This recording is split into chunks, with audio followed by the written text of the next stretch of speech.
Chale, this year's elections, I am really confused. I don't know who to vote for. Why don't you know who to vote for? Let's listen to one policy JDM says he's going to implement when he's voted. I think so NDC ban. You be bien Juman kitten. My person branch executive na di omo ho begim. Say Akufo na person hwe poultry farm ketwe bi near Mao Akufo Bono near Ton Koko na Mao near Mao eduane a wo de beto eduane sika wo de beto eduane ama. But why are you laughing? My guy, relax. So this is the reason he wants us to vote for him? Oh, the man hasn't changed one bit. Same old dead goat. Now let's listen to one of the many policies Dr. Bawumia has for the youth. Jobs will be my major focus. Now, me be training 1 million youth in digital skills. And see, that's not all. Apart from that, he's going to set up SME Bank to enable SMEs expand, to create jobs for the youth, and also increase demand with the buy now, pay small policy, which is the credit scoring system. Oh, really? That's not all, oh. Let me give you the last one. He says he's going to introduce Buy Ghana First policy to boost local businesses to help them expand and employ more youth. Wow. Now, I know who I'm voting for come December 7th. Dr. Bawumia, you have my vote.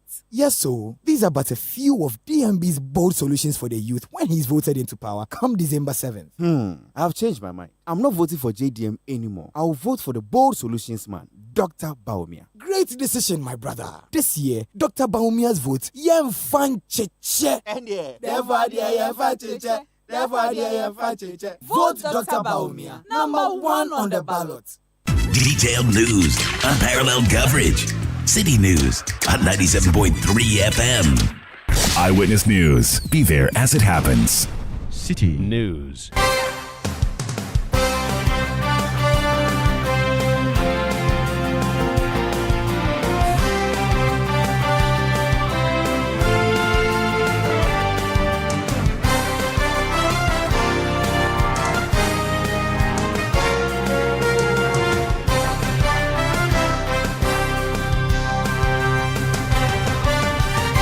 It's 17:30 GMT. This is Eyewitness News on 97.3 Citi FM. I am Umaru Sanda Amadu.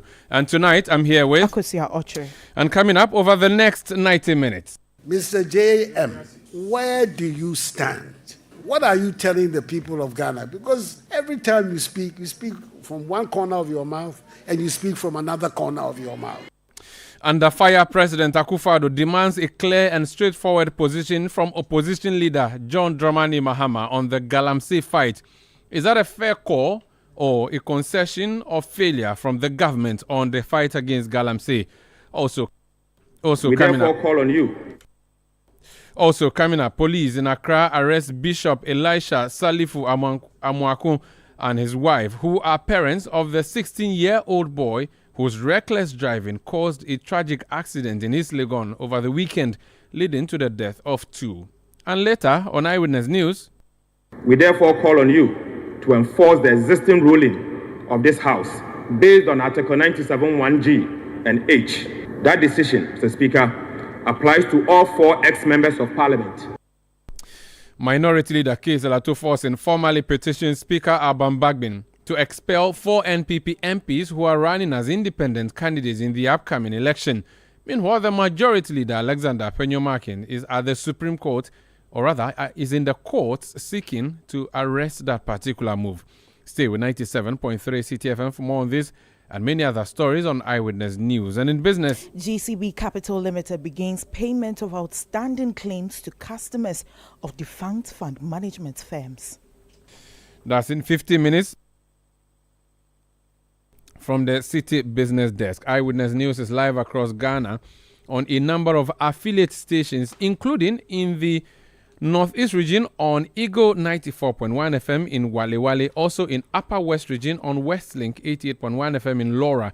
In Upper East region, we're on WED 88.3 FM in Zwarungu. In Northern region, we're on Dasuma 99.1 FM in Yendi. In the Volta region, we're on Akpini Radio 96.7 in Pando and Heritage 107.3 FM in Hohwe. In the Ashanti region, we are on Orange 107.9 FM in Kumasi. In Ahafo region, we are on Hammers Radio 106.5 in Goso. In Bono region, we are on Greener 95.9 FM in Sunyani. In the Western region, we are on Premier 100.5 FM in Takrady and Beach 105.5 FM also in Takrady. We are live on our website, citynewsroom.com. We are also on YouTube. You can look for CityTube. We are also live on Facebook, where we are bringing you this broadcast, and we are interactive. Join us on Twitter, now known as X, using the hashtag CityNewsroom or Eyewitness News, and follow the discussion there. Send messages by mentioning me at Umaru Sanda or at City973. If you're on WhatsApp, the number to send your message to is 0549 986 996. 0549 986 996. This is Eyewitness News on 97.3 City FM, coming to you in Accra, from Accra, Ghana. My name is Umaru Sanda Amadu, here with Akufo-Addo, who brings us our first story, and it has to do with the president's pronouncement on the illegal mining menace known as galamsey. And President Akufo-Addo has called on flag bearer of the National Democratic Congress, John Dramani Mahama, to clarify his official stance on illegal mining, commonly known as galamsey. Well, according to President Akufo-Addo, the NPP flag bearer, Dr. Mahmoud Bawumia, has outlined his approach to addressing the issue, while John Mahama has yet to do so. While speaking during a meeting with chiefs and residents of the Northeast region as part of his thank you tour, Akufo-Addo asserted that John Mahama has no plan to combat the menace. This galamsey matter, which has risen a lot in Ghana today. In the last election in the mining districts of the country, the MPP did very badly, largely because the NDC presidential candidate and the party had gone around the mining areas and saying that the policy that I was implementing of trying to stop galamsey would be reversed when he came to power, and that those who were already in jail for offenses, the galamsey offenses, all of them would be amnestied. When I said I was putting my presidency on the line, that's what I meant. That I was prepared to take the political risk involved in trying to deal with this galamsey phenomenon. The result, of course, was that the mining districts, especially in the western region, all of them, including almost nearly even Takwa, was lost to the MPP. That is what I meant when I said I'm putting my presidency on the line. That I was prepared to take the political risk involved in coming to grips with this problem. Today, he's saying that no, he doesn't believe in jailing, that he's against galamsey, that he will enforce the law. So once again, we have to ask ourselves, Mr. J.M., where do you stand? What are you telling the people of Ghana? Because every time you speak from one corner of your mouth and you speak from another corner of your mouth.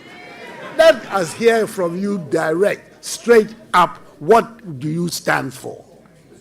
We need to know.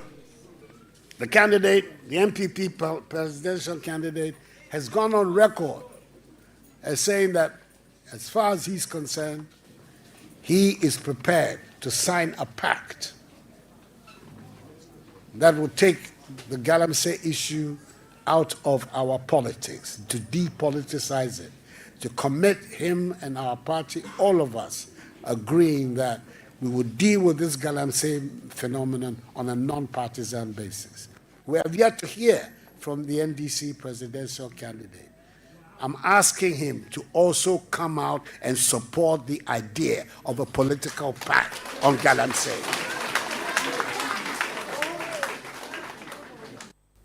You heard that from President Akufo-Addo speaking there in the Northeast region. And he was making a call directly to his predecessor, John Dramani Mahama, the former president of the land. Where do you stand, he says. Let me ask the man who served as a minister in the last NDC government in charge of fighting galamsey. He was MP for Tamale Central and former minister for lands and natural resources, Alhaji Inusa Fuseni. You're welcome to Eyewitness News, sir. Thank you, Umaru.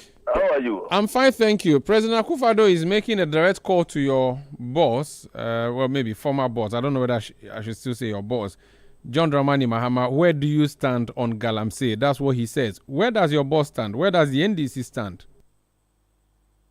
The NDC stance is very clear to all Ghanaians. NDC is opposed to illegal mining activities in this country. And so NDC will fight illegal mining, which is called galamsey in this country when given the nod. NDC has repeatedly said that anybody who wants to mine must obtain a permit to be able to engage in that activity.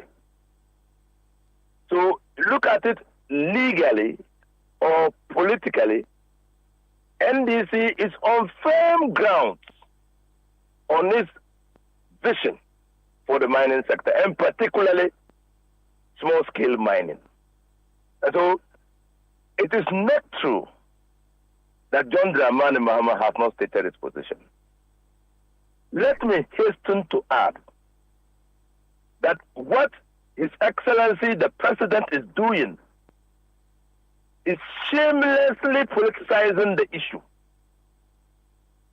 When on 7th January 2021, His Excellency Nana Addo Dankwa Akufo-Addo was swearing the oath of office on the Bible, he swore to uphold the laws of this country. He did not take the oath with anybody. He took it to be president of this country and to uphold the laws. Minerals and Mining Act 703 is part of the laws of this country. So it is a manifestation of dereliction of duty for a president to say that he needs other political parties to sign a pact. When Article 58 of the Constitution vests executive authority in him, when he has sworn his oath of office to uphold the laws of this country. So, Mr. President, if you are listening to Citi FM, your statement smacks of dereliction of duty. You are attempting to pass the buck to your political opponents and shamelessly politicize the issue of galamsey, which is affecting the lives of people, which is an existential threat, which is affecting cocoa farms. Just the other day, I was told that cocoa production in this country has plummeted from a high of 1.5 metric tons a year to about 400 metric tons a year. We have been warned by the European Union that our cocoa is failing the sanitary and phytosanitary test. Just the other day, I was reading in the news that mercury or traces of mercury and hard chemicals or substances have been found in our yams. We have read numerous reports of women having still babies and some bringing forth deformed children in the mining areas by reason of the injection of hard chemicals by pregnant women. We are needlessly exposing people to the hazardous effects of these chemicals because of the unregulated mining.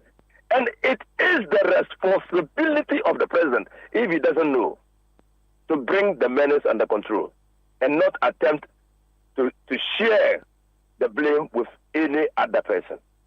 Could the president's message not be informed by what appears to be double standards or what he calls double speak on the part of former President John Mahama, who, on the one side, you are just saying that you have a determination to fight galamsey, and yet, on the other side, promising to grant amnesty to persons who have been imprisoned for engaging in these criminal acts? How do you, blow hot and cold on this particular matter? It appears that's what the president is saying.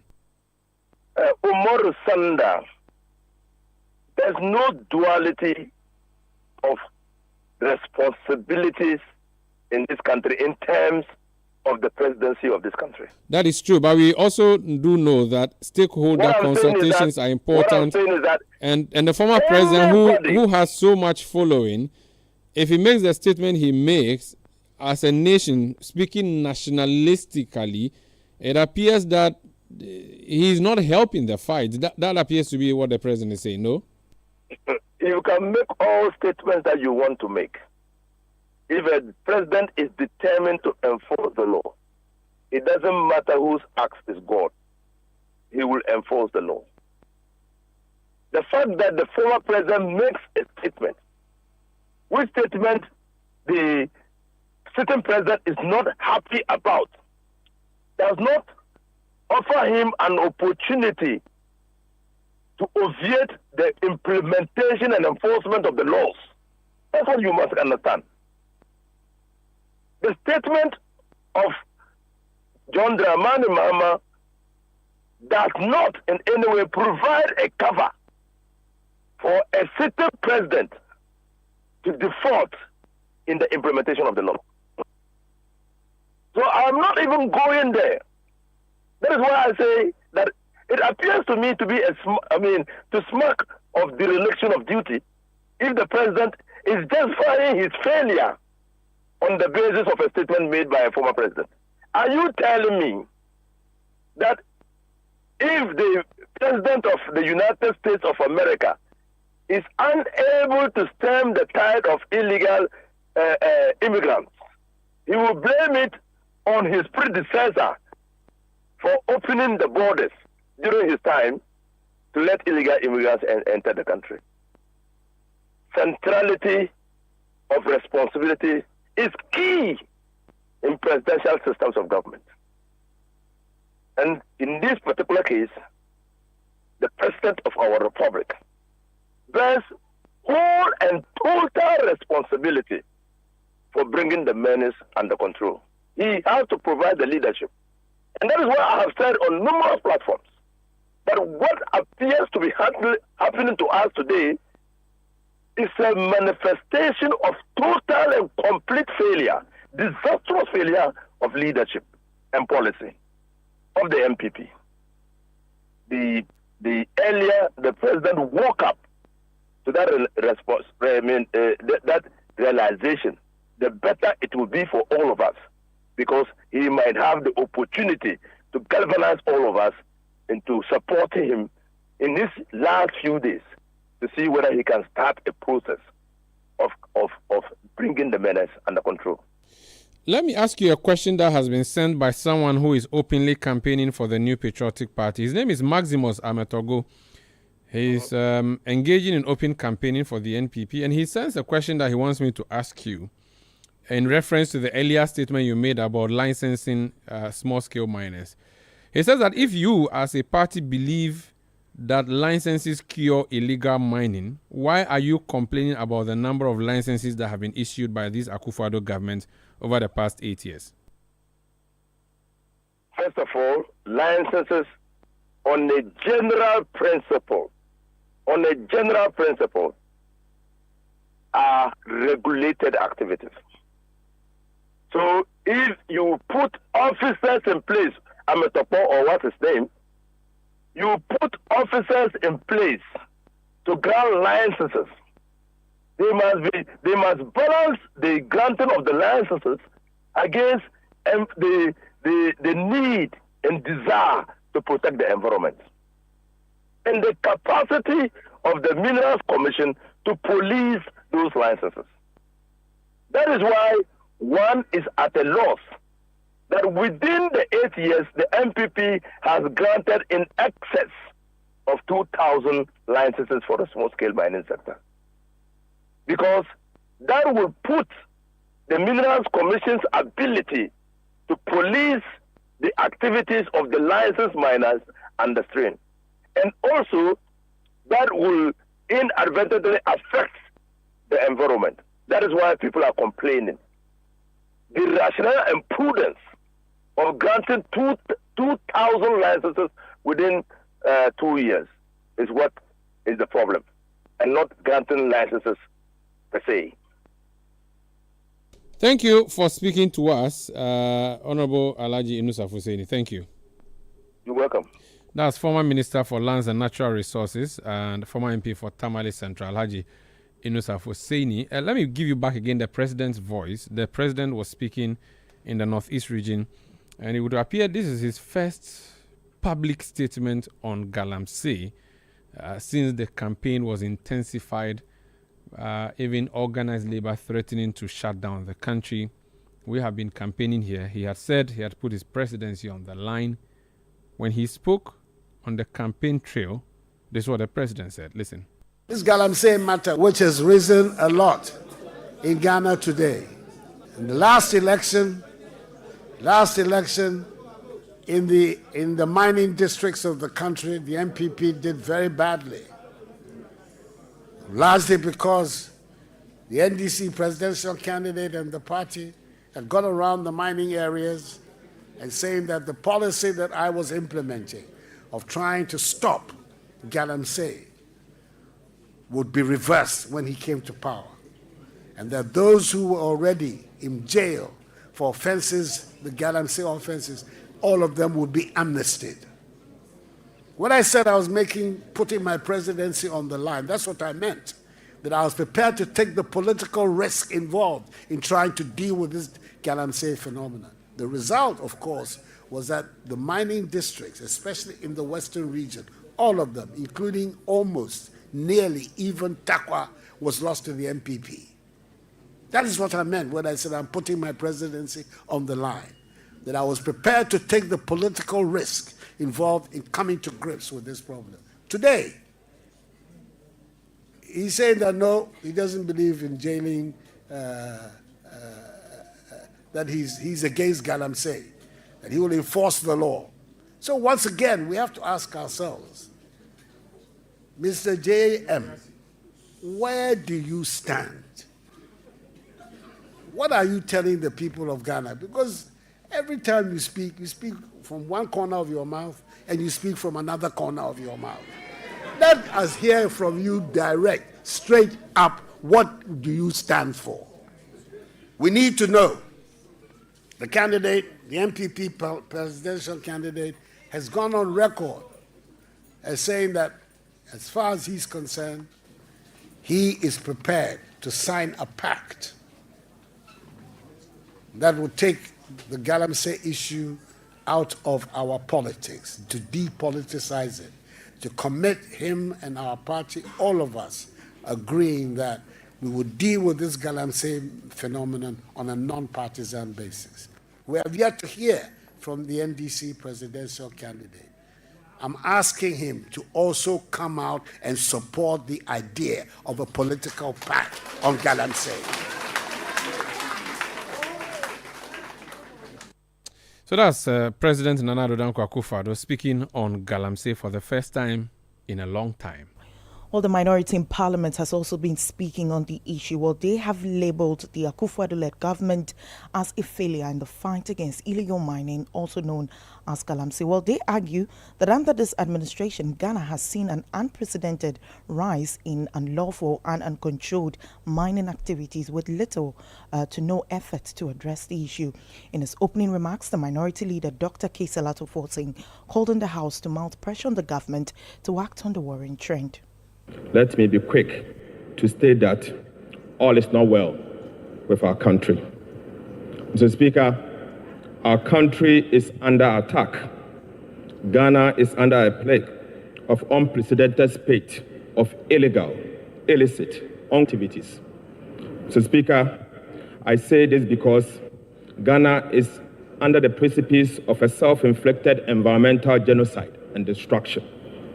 Our beautiful country, once called the Gold Coast, to underscore the rich mineral deposit God has bestowed on us, is fast becoming a pale shadow of itself. Mr. Speaker, our lands, with all its rich flora and fauna, are being destroyed by the day. Our once pristine rivers and water bodies are now looking as brown as coffee, having been poisoned to satisfy the insatiable greed of unscrupulous few of our citizens.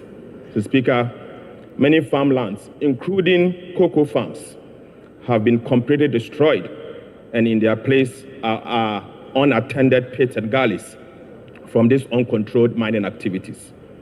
Mr. Speaker, according to the Council for Scientific and Industrial Research, the CSIR, it may take up to 300 years to restore the quality of soil damaged by these illegal mining activities. Right Honorable Speaker, it appears that Ghana is at war against itself, and the destructive effect of this frightening and far-reaching mining, Mr. Speaker, will go a long way to affect the lives of the people of Ghana. This reckless and criminal discharge of heavy metals such as mercury, lead, and cyanide into our water bodies and land have already begun to have dire consequences on the health of our people. The Speaker, medical experts have delivered a scary verdict on the babies being born with various deformities, such as the absence of limbs, eyes, and other vital body parts. Mr. Speaker, we are at crisis point.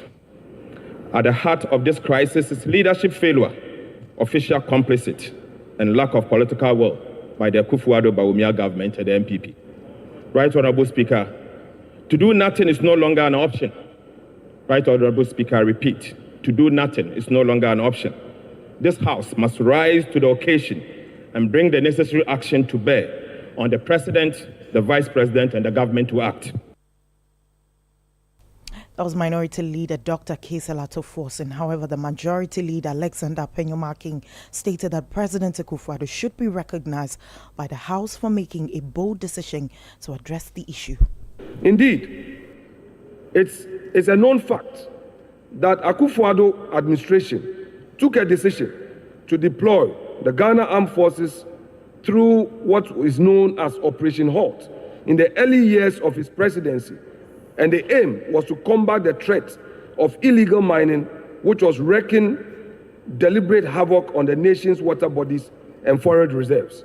And Mr. Speaker, it was because at the time he took office, the galamsey activity had gotten out of hand, and the then administration had no immediate answer to it. While the operation achieved some successes, various challenges arose that undermined the effort to fully eradicate the menace. Mr. Speaker, as a Parliament, it is important for us to acknowledge the President for taking a bold decision to fight the menace of galamsey. Mr. Speaker, the President, in a statement released, has reinforced the operational and tactical capacity of the Operation Halt by directing the Minister of Defense to deploy additional military personnel to intensify the ongoing Operation Halt across the country. For the first time in this fight, logistics such as naval boats are to be deployed on water bodies to stop all legal and illegal mining activities on water bodies across the country.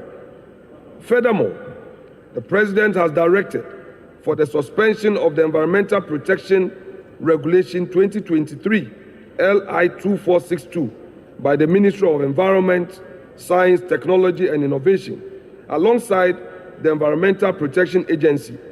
This is a very bold decision by the President.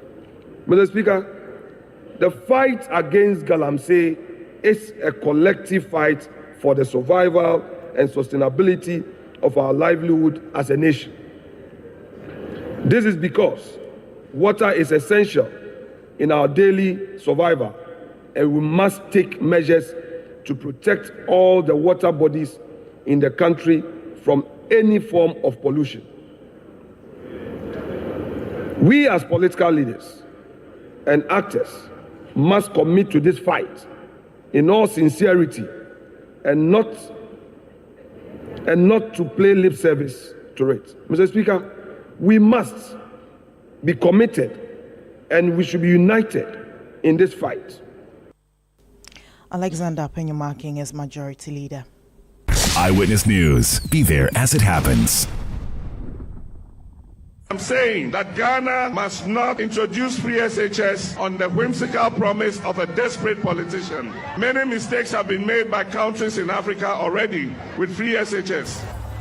Akufo-Addo, minya wudienie, wuye bwe, Bawumia, minya wudienie, wuye bwe. Hey, Mami Jamefua, why are you so excited?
with the hashtag Eyewitness News. You're welcome back. This is Eyewitness News on 97.3 Citi FM. Let me bring some of the messages you've been sending in reaction to the president's calls to John Mahama, the former president, to make his stance clear on the fight against galamsey. So this one says, instead of allowing political biases to dictate our thoughts and actions, let us all come together and reason as one to find solutions to pressing issues facing the nation. One such issue is that every Ghanaian is the rising price of goods and services. That's a message from Aaron Babako Kokomisa in Accra. Al-Hassan and Hamdan in Nyoni South says, Parliament is an independent constitutional body and cannot be stopped from carrying out its duties. That's in reference to the injunction application by the majority leader on the request for the Speaker to send 4 NDC MPs packing. The next message is, he says, Nanado, did you forget you put your presidency on the line on this galamsey? Why are you still in power? Give us a break. Abi National. This person sends that message from Abi National. Honorable Ayuba from Yagbon says, what is the president saying? I think the president is trying to divert the minds of Ghanaians from the MPP's failure to address illegal mining, which has destroyed our water bodies. He's sending a message from the Savannah region. The president and his vice are shameless. You have a whole mandate to solve a problem. You have failed miserably, and he's been applauded for asking someone else to declare his stance. A president and his vice who have turned a blind eye to defending their appointees involved in galamsey says we should clap for them. Hashtag galamsey leader. This one says, I wonder why President Akufo-Addo always makes reference to His Excellency John Mahama on every negative issue. Clearly, he lacks self-confidence. The government in power, those we entrusted the management of the country with, is now asking the one not in government to sign a pact. NPP is always trying to run away from their responsibilities. It's disgusting. This one says, instead of President Akufo-Addo accepting failure, he has started blaming John Mahama on galamsey. Baumia, like Akufo-Addo, has already disappointed Ghanaians over galamsey fight. Akufo-Addo, please, do you accept that you have failed? That's Fidelis sending a message from Accra. Bright from Agate in the Volta region says, Agate, I'm sure. Anytime NPP knows an action against them in Parliament will affect them negatively, they run to the Supreme Court because they know they have their men and women there to do their bidding. We are waiting for the Supreme Court's approach to Honorable Afenyo's plea. That's actually the next story we're going to look at now, and Akosia would give us details. And the minority in Parliament wants the Speaker, Alban Bagwen, to declare the seat of 4 members of Parliament vacant. This follows the decision by the MPs for Agona West, Suhum and Amenfi Central to contest the upcoming polls as independent candidates. Also, the caucus demands that the Fomena seat be declared vacant due to the decision by the independent MP to contest the 2024 polls on the ticket of the New Patriotic Party. Here's the minority leader, Dr. Kesa Latofosi, making the application to the Speaker on the floor of Parliament. Independent member for Fomena constituency in the Ashanti region has filed with the Electoral Commission to contest also as an NPP candidate. The Honourable Cynthia Mamle Morrison, the current Member of Parliament for Agona West constituency in the Central region, has filed with the Electoral Commission to contest as an independent candidate.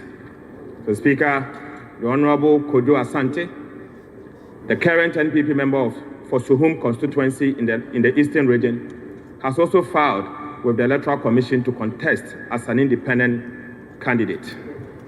So, Speaker, a similar matter involving Honorable Andrew Amuakun Esiama was referred to this House by the New Patriotic Party, the NPP, in November 2020.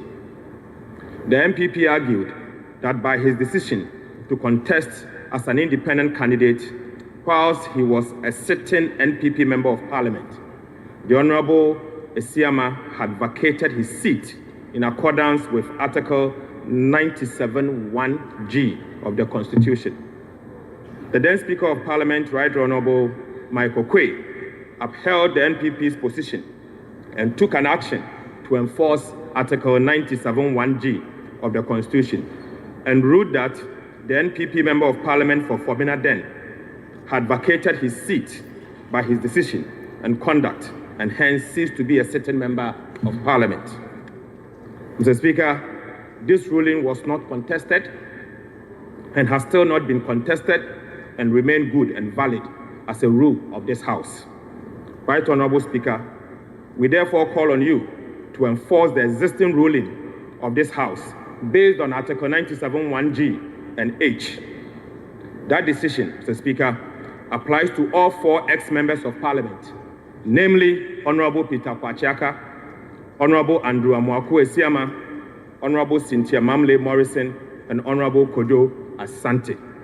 Mr. Speaker, on the basis of this fact, these persons, namely Honorable Peter Kwachiaka, Andrew Amoako-Esiama, Honorable Cynthia Mamle Morrison, and Honorable Kojo Asante, are deemed to have vacated their seats accordingly. Right Honorable Speaker, this means that currently we do not have an independent member of Parliament.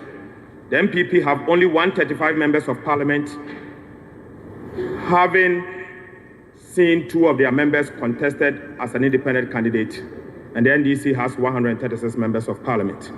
The Speaker, having lost 1 member. Therefore, the MPP group, Mr. Speaker, cannot continue to hold themselves as the majority caucus of this House. Mr. Speaker, I so submit. That was Minority Leader Dr. Kesalato forcing, but the Majority Leader Alexander Fenyumaking on his part says the application lacks merit since no political party has petitioned the House demanding the declaration of the seats as vacant. First of all, he argues that there is a precedence in the matter he has raised, and the presidential value of it is what he wants you to give effect to. In his own narration, he also argues that the political party which the member then belonged to petitioned the Speaker. And based on the petition, the Speaker took a decision. There is no petitioner before this House. No political party. If you keep quiet to listen, we listen to him in silence. This is a serious legal matter. Mr. Speaker, his argument is a political party wrote that its member has vacated his seat. And on the basis of that, an action was taken. That set of facts are completely different from what he's trying to force on us. There is no such petition from any political party, be it his own political party or our political party. So I just want him to understand that that argument has no leg to stand on. It falls flat. It sits on stilts. That is a preliminary matter. That's a preliminary matter, which he got it wrong, and he wants to mislead Mr. Speaker. Mr. Speaker, I haven't addressed that. He says that he comes before you under Order 93. Order 93. 93. And 93, all he says, and I quote, "By the indulgence of the House and the leave of Mr. Speaker, a member may explain a matter of personal nature or make a statement on a matter of urgent public importance at the time appointed for the statement under Order 67. With the greatest respect, Honorable Minority Leader, if you want to invoke the rule, invoke it rightly. What you are trying to do by inviting Mr. Speaker to make a ruling has to do with a statement. The provision does not clothe you with that power to make that application, and that you should get it. Mr. Speaker, the provision that you quoted, you got it completely wrong. You got your rule wrong, and you should know this. Mr. Speaker, I don't know why he was taking the wind out of the sail of the Honorable Harun Idrisu. That was the voice of Majority Leader Alexander Penyo Marking. But the Amenfi Central Member of Parliament, Peter Yaokwachi Aka, has been reacting to the petition seeking to declare his seat vacant. Yes, this is very true. Very true that I've filed as an independent candidate. I'm the sitting MP for Amenfi Central. And then I went into primaries. There were some more practices and irregularities in the primaries. And some group of people petitioned the party and later ended up in court that the person who came up first was not qualified. And so after some long deliberations, the court injuncted the person that the party should not have anything to do with her and that she should also not call herself as a PC until the final determination of the case. So that was on it, and then the judicial service went on a break on their vacation, and later, I think 3 days to the filing of nominations, the party came out that we're going to rerun the primaries. So we're thinking that it's going to be some genuine destiny. I went ahead and filed to contest in the primaries, and in 3 days' time, I think they were giving the forms on Friday. On Saturday, we were to bring the forms to Accra, and then the vetting was to go on. I went in, we paid 45,000 Ghana cedis. Within 30 minutes, I was disqualified as a sitting MP. Yes, I was disqualified on the grounds that some of the people who filled the form, their party numbers does not correspond with their names. I should say it right. And I felt that was administrative. It was nothing that I have done to merit that one. And yet the announcement went out that I say I've given my support to the person, rather the person who forged documents. And because of that, court had injuncted, was declared unopposed. Yes, and I felt that no, that is not fair. Sometimes we should treat people fairly. If you say you are going to rerun, give everybody the chance, a fair chance. If the person loses fairly, he will understand. If you are predestined, preordained that you just want the person to go, then why should you open the nomination and just take my money and just keep it? 45,000 Ghana is no small money. We just took it within 30 minutes, the money was gone. So I have decided that if the people want me, I'll go independent. And then but have you submitted your nomination to the EC? Oh, of course, but nomination has closed long time. Nomination has closed from the 9th to 13th. Okay. So I gave my nomination to contest. So it is true. That was Member of Parliament for Amenfi Central, Peter Yaokwachi Aka. Let's go to the House of Parliament. Ni Ayikwe Okan is our parliamentary correspondent. So today is the first day that the House began sitting, and it's already started on a very controversial note, hasn't it? Exactly the case. So what we experienced within the few days was the former minority leader, Haruna Isu, who doubles as the Member of Parliament for Tamale South, indicating that he would invoke Article 97 of the Constitution to challenge the validity of the seat of some 4 members of Parliament who have declared their intent to contest. I mean, 3 of them have declared their intent to contest as independent candidates in the upcoming general elections, with the independent Member of Parliament, Andrew Yamamu, deciding to contest in the upcoming polls on the ticket of the Patriotic Party. So when the House reconvened from recess today, what we experienced on the floor today is a petition from the minority group to the Speaker demanding that DC be declared vacant, as was experienced in a previous incident under the leadership of Professor Mike Eronuku, where a prominent Member of Parliament, Andrew Osiamawaku, had his seat being declared as vacant from a petition from the New Patriotic Party, NPP, to that effect. So that is what has sparked reactions from both sides of the House currently, with Andrew Ejapamesa on the floor also expressing his reactions to this particular topic that is on the floor currently, Sanda. Is it likely that a decision will be made tonight, considering again that there's already an action in court? So the the petition came in the form of a statement by the minority leader, Dr. Casey Alatufosa. So in this case, the Speaker could decide to refer this particular petition to the Committee of Petitions, which is now part of the new funding orders of the House. So the committee could sit on this particular petition and then, deliberate on it, present their reports to the House for a decision to be taken, or the Speaker would as well refer or declare ruling on this particular matter. And so any other day that we will communicate to make a pronouncement on the issue.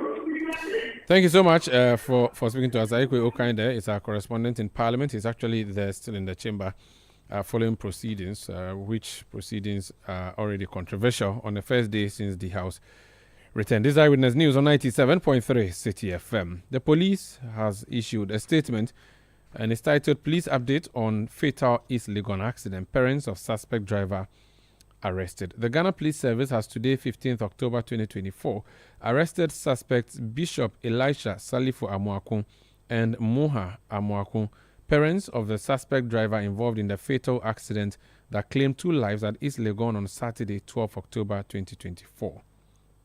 Investigations have so far established that on 12 October 2024, suspect driver Elrad Salifu Amuakun, aged 16, driving a Jaguar SUV vehicle with registration number GN780120 with 1 other occupant, rammed into a 4x4 Acura vehicle, also with registration number GR2542-2023, driven by Joseph Aka with 4 other occupants at Mensonwood Street at East Legon. Both cars caught fire and burned beyond recognition. The investigation further indicates that 3 of the 5 victims in the Acura vehicle during the accident were rescued, and other 2 identified as Justice Agbenu and Mami Jomo, both 12 years of age, lost their lives. 2 of the rescued victims who sustained minor injuries were treated and discharged, while the 3rd is still on admission receiving medical attention. The suspect driver with the other occupant in the Jaguar vehicle were also rescued and are currently on admission at the hospital. The parents of the 16-year-old suspect driver, Bishop Elisha Salifu Amuakun and Muha Amuakun, are currently in custody assisting the investigation. Meanwhile, a team from the Police Management Board, led by the Inspector General of Police IGP Dr. George Akufo-Addo, today, 15th October 2024, visited the bereaved family to commiserate with them and also visited the injured at the hospital. The police would like to assure the public of a thorough investigation into the accident to bring closure to the affected family as we continue to remember them in our prayers and in this difficult time. Signed, Grace Ansan Akrofi, ACP, Director, Public Affairs, Ghana Police Service. This is Eyewitness News on 97.3 Citi FM. We'll return with business news, and then on Point Blank, we'll give you a longer version of what President Akufo-Addo said, which included a call on former President John Mahama to state his stance on the galamsey fight. This will be the President's first comment on galamsey publicly. Eyewitness News. Be there as it happens.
affect your business. City Business News. Be informed.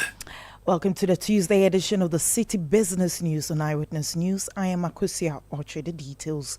Customers of defunct fund management firms have started receiving payments for their locked-up funds under the first phase of government's bailout package. All this comes after the completion of the validation process, which has enabled GCB Capital to proceed with the disbursement of the initial 700 million cedis out of the 1.5 billion cedis announced. There's more in this report.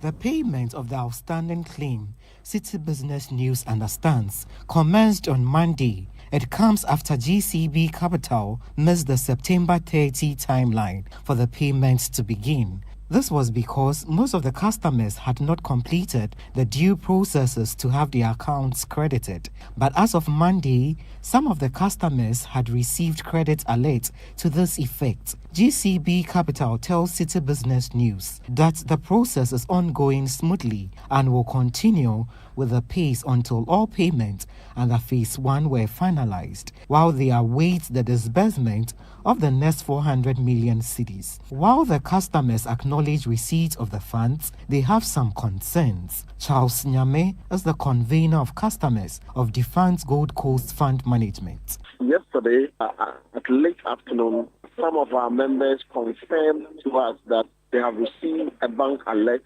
meaning payments commenced yesterday. There are many issues that we need to address as to when the second tranche of the money, which is the 400 million Ghana cedis, will be released, because you all know that the government said that it is paying the 1.5 billion in 3 tranches, and this first tranche was supposed to pay in the month of August, but we are now in the middle of October and we are now seeing payment. The second tranche is supposed to have been released in the month of October, but we are still talking about the first tranche, even the payment. So we will come out officially to plead with the government and to appeal to the Security Generation Commission to expedite their action so that they will meet their time frame for the 3 tranches payment. That was a report filed by Emmanuel Opong.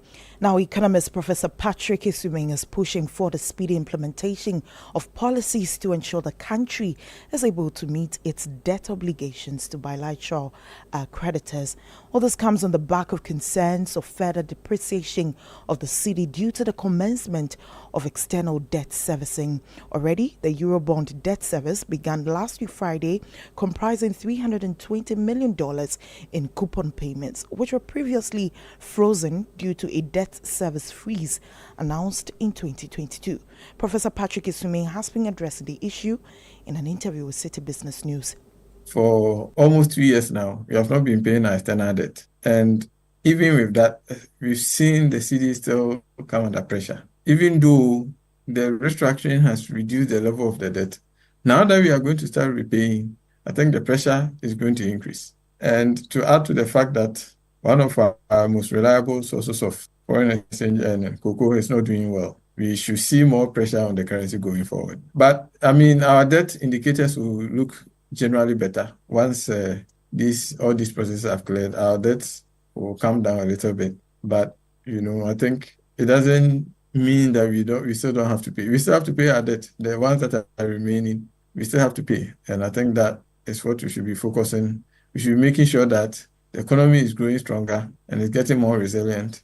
And especially from 2026, when the repayment will come on full stream, we are in a position to start repaying. That was a voice of economist Professor Patrick Isuming.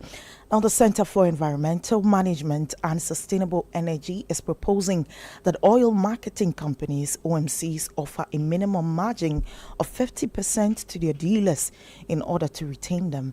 Or the center cited 3 major OMCs, Goel, Total and Shell, that have experienced declines in sales volumes and revenue from their dealers between January and August 2024 due to lower margins. City Business News' Daniel Odromensa has more on this report.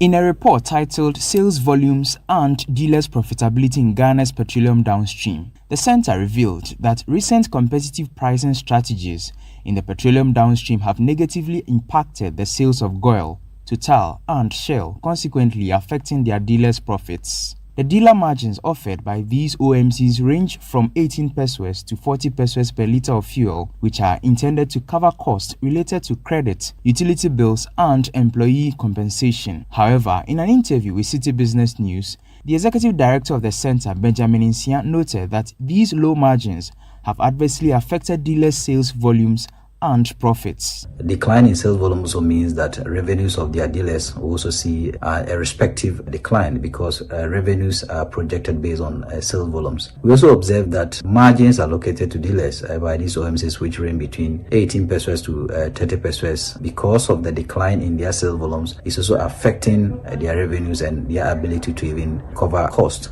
And we have observed that dealers' inability to recover costs is likely to affect dealers' profitability and also sustenance. Despite the decline, Benjamin Nsia pointed out that the dealers' cost structures have remained constant. He added that some dealers are unable to recover these costs, which may lead them to consider partnering with other OMCs that offer higher sales volumes. If this continues where sales volumes are dropping whilst costs incurred by these dealers are increasing, it means that these dealers are likely to shift from their parent OMC they have now to new and upcoming OMCs. And that is why SEMSA recommends that the bigger OMCs in terms of spread, that is Total, Guel, and Vivo, must also begin to re-strategize based on competitive pricing to increase the sales volumes at their retail outlets in order to increase the revenues of their dealers to be able to cover their costs, or maybe relook at their margin allocation or the dealers' margin to these dealers. You heard that from Executive Director for the Center for Environmental Management and Sustainable Energy, Benjamin Nsia, ending that report filed by my colleague Daniel Odro-Mensah. Finally, the Ghana Cocoa Board has indicated that a review of the Economic Plants Protection Act of 1979, a legal framework designed to safeguard valuable economic crops like cocoa from destruction, is on course. Or this move, according to the Cocoa Board, aims to protect the nation's cocoa sector, which remains a critical source of foreign exchange. Or speaking during a press briefing, Chief Executive Officer of the Ghana Cocoa Board, Joseph Boahin-Edu, stressed that strengthening regulations is crucial to preventing losses caused by illegal mining activities that threatened the long-term sustainability of the sector. Unlike other activities and then services, rather we have dollar capital flights from the country. But in the case of cocoa, we rather bring in dollars. So it's the central pillar of our economy. Very strategic commodity. We must protect and jealously guide it to sustain it. But then it's having stiff competition with illegal. Now, given the price that farmers are having, it should at least keep some of these illegal miners at bay. And then number two, Cocoa Board is also reviewing, legal departments is reviewing the existing law. We have the Economic Plant Protection Act, 1979. That's AFRC Decree 47. And this act prohibits anybody from destroying a cocoa tree. Chief Executive Officer of the Ghana Cocoa Board, Joseph Boahin-Edu, wrapping up the Tuesday's edition of the Citi Business News and Eyewitness News. I am Akufo-Addo. Stay with us. Up next is Point Blank. Eyewitness News. Be there as it happens.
Brought to you by Kivo Pepe Moko Show. On Point Blank tonight, we're bringing you the full address by President Nana Addo Dankwa Akufo-Addo. It's the first time he's speaking publicly on the calls for him to end galamsey once and for all. He was engaging in a thank you tour. He was embarking on a thank you tour in the Northeast region. And he said, before he acts on the galamsey issue, he wants President Mahama to sign a pact and also state his position on the issue of galamsey. Let's listen to the president. I'm here on a sad note, but also on a happy note. The sad note is that I've come to say goodbye to the people of the Northeast region. In 3 months' time, in fact 2 months, 3 weeks' time exactly, the Constitution of our Republic, which I faithfully follow, says I have to step down from the presidency. So before I do so, it's important for me to come around and say goodbye to all of you who have shown such confidence and support of me and my administration, and to thank you very much for all that you have done for me.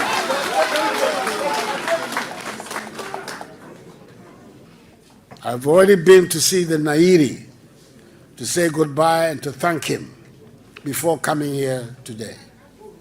And here, the opportunity to meet all the stakeholders. So apart from coming to say thank you and also to say goodbye, it also gives me an opportunity to review some of the things that has been done in the region since I became president. For you to see that those of you who cast your vote for me did not cast your vote in vain, but that you did so in education, in healthcare, road infrastructure, agriculture, industrial development. In all these regions, the Northeast region has had more than its fair share of the national cake in the development. Basic education projects, at least 31, have been initiated. Secondary education projects, 29, have been initiated.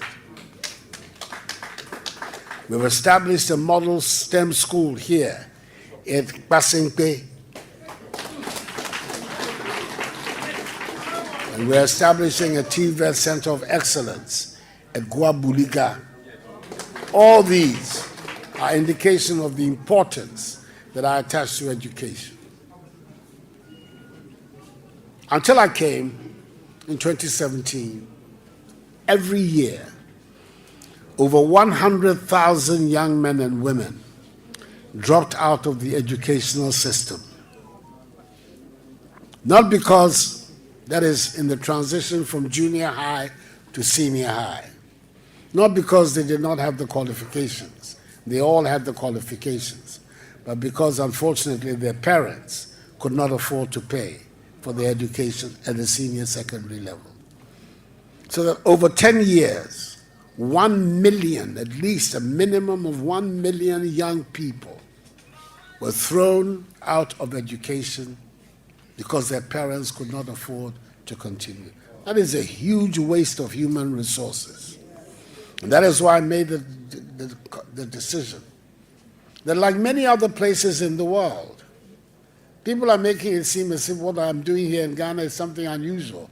England, France, Germany, America, so many places, developed Korea, developed Japan, developed parts of the world.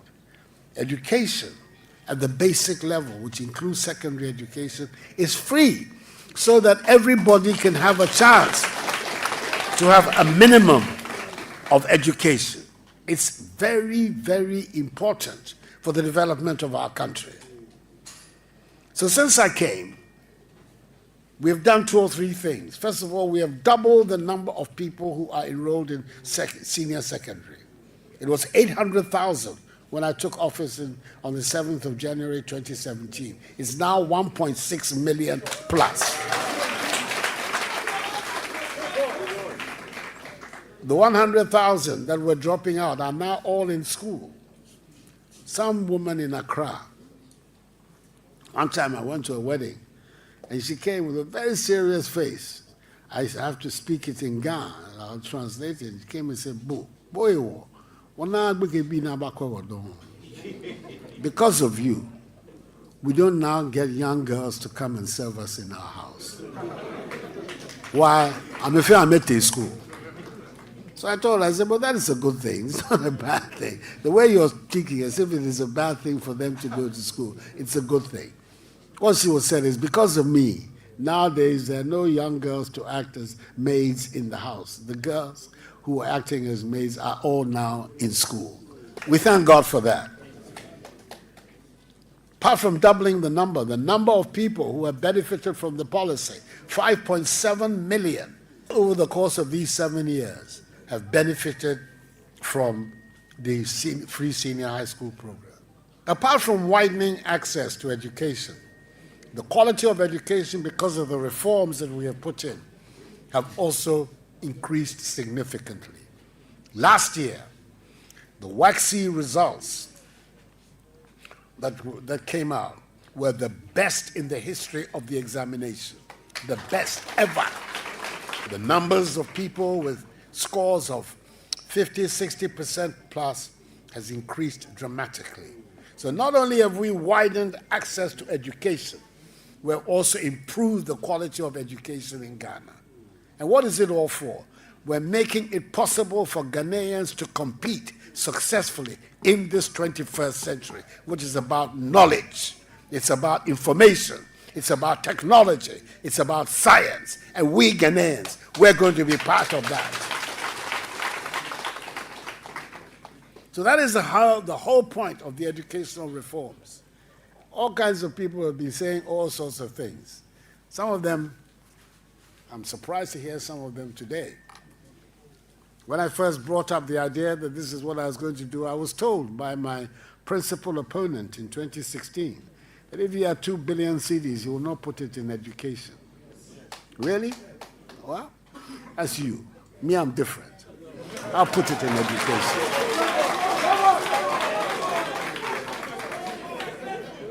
We're told it would never work. We should wait another 20 years before we did it. All sorts of things. But the same people today are singing a different tune. The other day I was astonished to hear this, that there was a claim that in fact he brought it. Hey, the thing you said was not good. You wouldn't put your money in. Today you say you are claiming it because people of Ghana like it. Then we heard also being said that, oh no, we're going to review it. What is it? What kind of review? To cancel it? And then we heard that not we're going to review, but we're going to improve it. 2 or 3 different statements. Yeah? I think all of us should ask the leader of the opposition, the presidential candidate, the 4-time presidential candidate.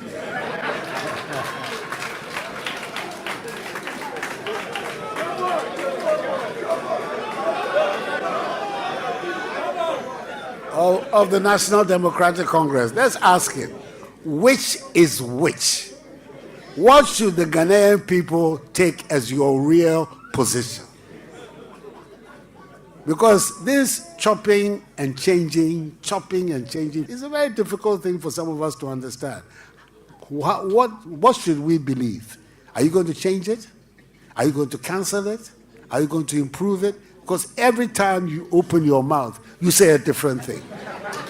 I don't think a man who talks like that, who wants the supreme office of our country, is somebody who can be trusted. And that is why we are actively promoting your own son. In the same way, this galamsey matter, which has risen a lot in Ghana today. In the last election in the mining districts of the country, the MPP did very badly.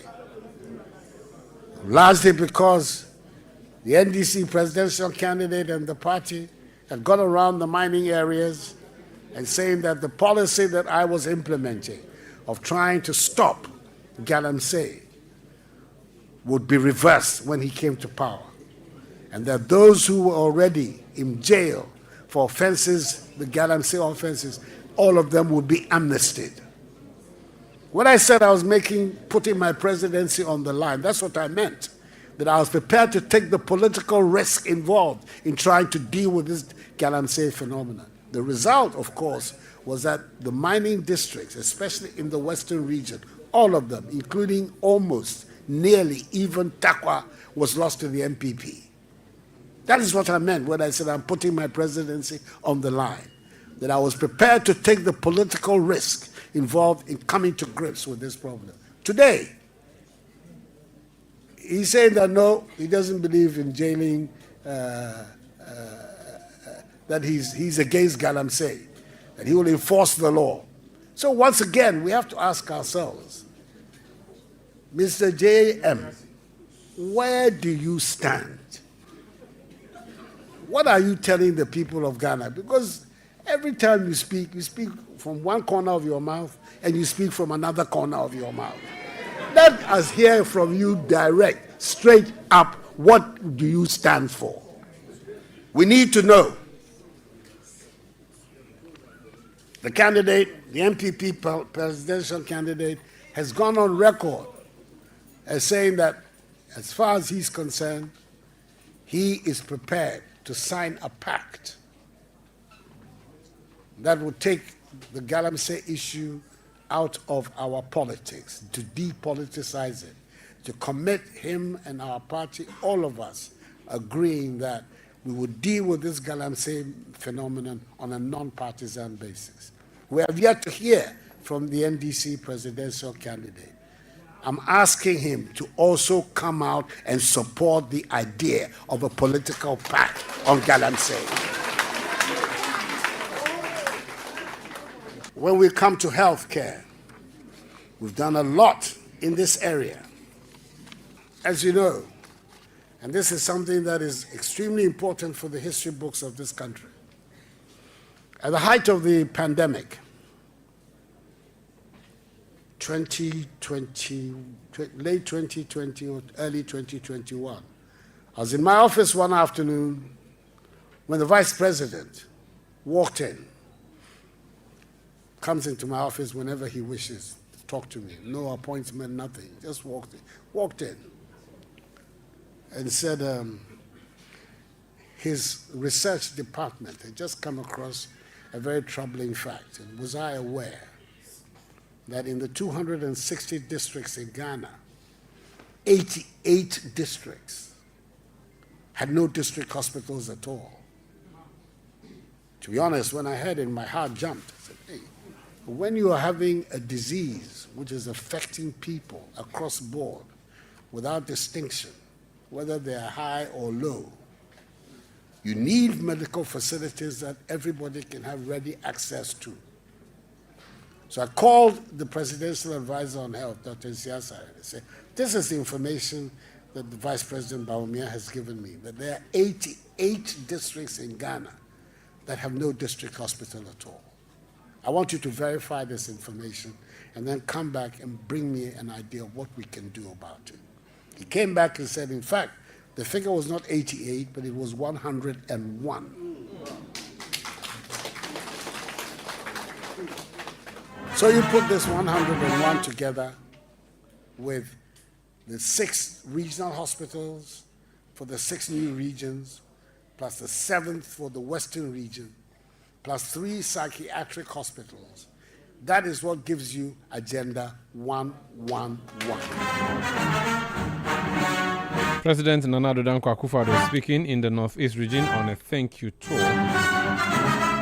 And that's by way of Point Blank, brought to you by Kivo Pepe Moko Show. My name is Umaru Sanda Amadu. I did this with Akosia Ochre. Production by Kwabena Wilson, Bevelyn London, and Sami Wiafe. Technical support from Emmanuel Latte. New media support from Emmanuel Ousu. Thomas Obindakon, our station engineer, is in the studio to help and make sure things are properly done. And we broadcast into your homes, into your cars, and on your radio set. We'll be back tomorrow at 17:30 GMT. Thank you for listening and have a good night.